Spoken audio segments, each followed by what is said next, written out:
Добар ден, ми беше задоволство што денеска сум во Кочани, каде што говоревме и за локалните и за државните предизвици. Сакам да честитам и на градоначалникот за успешното средување на финансиите во општината, кој што ги наследи со големи долгови, но покажа дека чекор по чекор проблемите, предизвиците можат да се решаваат. Се разбира дека говоревме и за еден голем национален предизвик, а тоа е престојниот референдум на 30 септември и шансата која што ја доби Македонија да направи крупен чекор напред кон членството во НАТО и кон почеток на преговори со Европската унија. Денеска беше објавено дека овој понеделник американскиот секретар за одбрана, првиот човек на Пентагон, првиот човек на најмоќната армија во светот, дека доаѓа во Република Македонија да биде наш гостин на официјална посета. Тоа се случува прв пат во последниве 14 години. Заборавивме како изгледа министер за одбрана или секретар за одбрана на САД, иако САД се наш стратешки партнер и политички, меѓутоа и во воениот дел. Тоа покажува колку е голем интересот и поддршката која ја сработи Македонија во оваа последна година.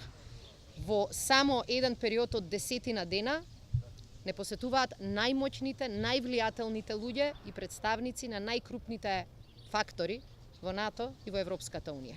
Значи го имавме генералниот секретар на НАТО, американскиот секретар за одбрана, сега ќе имаме следната недела 3 министри за одбрана од земји членки на НАТО. Не посетија неколку министри за надворешни работи. Не посети австрискиот канцелар и германската канцеларка и најмоćниот европеец. Ова не дојде преку ноќ и е целосно заслужено. Македонија тоа го заслужи со крупните промени кои ги направи во последната година. Тоа покажува дека светот ги отвори вратите кон нас, но останува сега на граѓаните на Република Македонија, на секој од нас поединечно, да одлучиме дали таа отворена врата и таа дадена шанса ќе ја искористиме. Станува збор за историска шанса и станува збор за историска одговорност. Ние покажавме и во Кочани и во Македонија дека зборот е збор.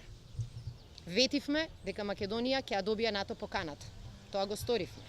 Ветивме дека Македонија ќе добие датум за почеток на преговори. Го добивме. Ветивме дека секој договор со Грција, од кој ни зависи ЕУ и НАТО, ќе биде ставен на референдум. И референдум ќе има на 30 септември. Јас се надевам и повикувам сите политички партии, а особено оние кои се колнеа во референдум, бараа референдум и најавуваа референдум, да покажат дека и за нив зборот важи, дека и за нив обврските важат.